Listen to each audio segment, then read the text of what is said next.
Today is a celebration of sorts. It's a culmination of all the work that we put in this quarter and a chance to apply the lessons that we've learned. And to commemorate moments like this, I think it's important to hear from the people who helped make that happen. So JD, I want to invite you to come up and give us a toast. Tell us a little bit about what you're thinking about as you hear these final presentations. What do you guys think? Speed! You guys want to hear from I'm just kidding. You don't have to. I do think it would be entertaining, though, to brainstorm what might have been going through JD's head just now when I called him out. He might have been thinking some vengeful thoughts about how he was going to get back at us. Or maybe he was really impressed. I mean, this was an opening that he will always remember. But if JD is anything like the rest of us, the first thing that popped into his head was, what am I going to say? And as Bird told us, that thought comes with an accompanying physiological reaction.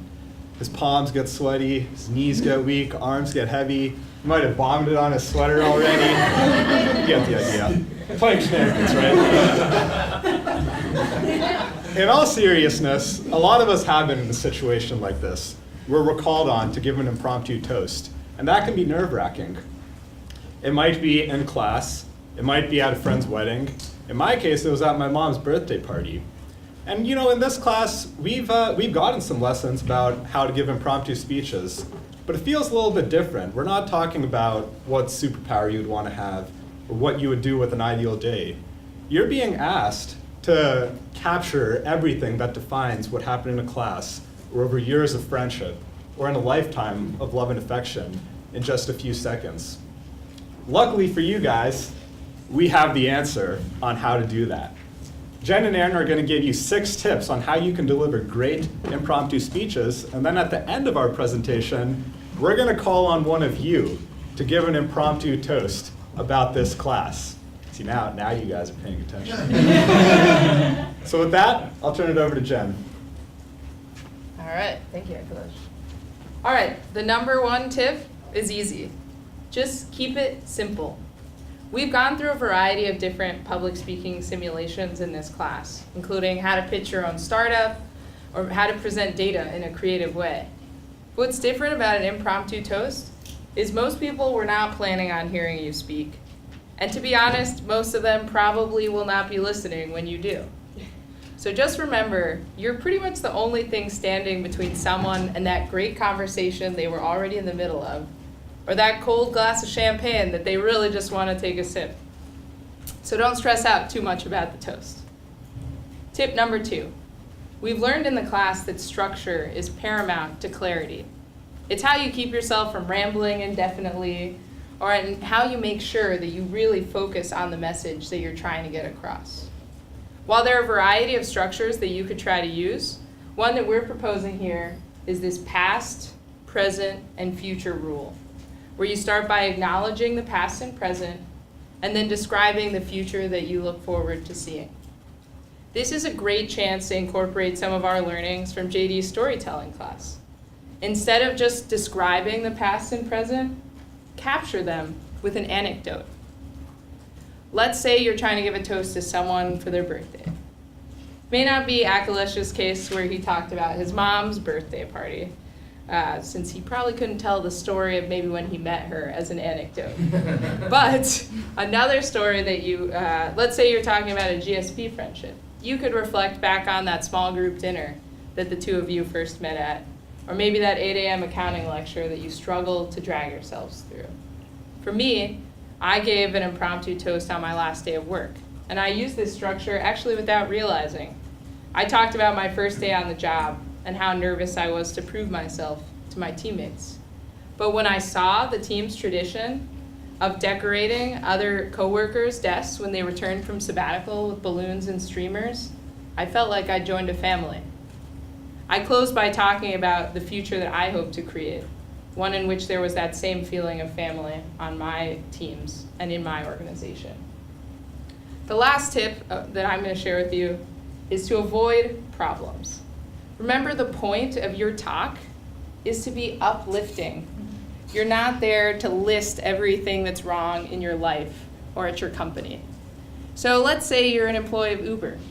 If you're giving a toast at a company party, do not start by saying, well, after a year marked by the forced departure of our CEO, several sexual harassment scandals, and a lawsuit by Google, I think things are finally starting to look up here. Instead, even if it's been a terrible year, try to refer to it in a neutral or ambiguous way. So instead, you could lead with something like, well, it's been quite a year. It may feel a little bit disingenuous to do this, but remember, the point of your toast is not to solve or dissect problems. Thanks, Jen. The next 3 lessons are focus on the people, use humor appropriately, and smile, relax. Your audience is expecting a good story from you with the toast of honor as the leading character. So give your audience what they want. Whether that be an embarrassing story, a funny story, or a touchy story, it's easy to tell someone else's story. And let's be honest, you can get away from that 5,000 spotlight that's shining on you. So which story to tell? Well, the first tip I can give is that first thought that comes to mind is often most memorable and therefore authentic. When you tell your story, try to use pronoun like you so you can involve your audience and not lessen the words like I, me, myself, so that your focus is back to the people. Humor is a tricky ingredient. It can make and break your toast. Ask yourself this: do you really know your audience well so that they for sure will laugh at your joke? When in doubt, don't. If your joke unfortunately falls flat, quickly move on. Don't let that awkwardness fill the silence. As we learned from JD, even your significant other can get lost in translation. Last, relax your body and facial expression. When you are nervous and tense, your audience feel it too, and they get discomfortable. So my personal tip is gather as much time as you can before coming up here and speak so you can gather your thoughts. And think of something that's funny in your head, so bring a natural smile to you. And for me, I think these 2 little guys. Now, when you are up here, one thing to remember is what we learned from Matt, which is his book, Speaking Up Without Freaking Out. Don't think you are performing for the audience. Instead, refrain your mind and think of this as having a conversation. And JD taught us how. Interact with your audience, such as asking a question. For example, Alessandro, now that you have heard our presentation, would you please come up here and give a toast? All right, well, someone has to. Akhilesh already mentioned this. I will have to pick someone from one of you guys. So, who should I pick? Dionysio. Well, good thing I brought my champagne glass.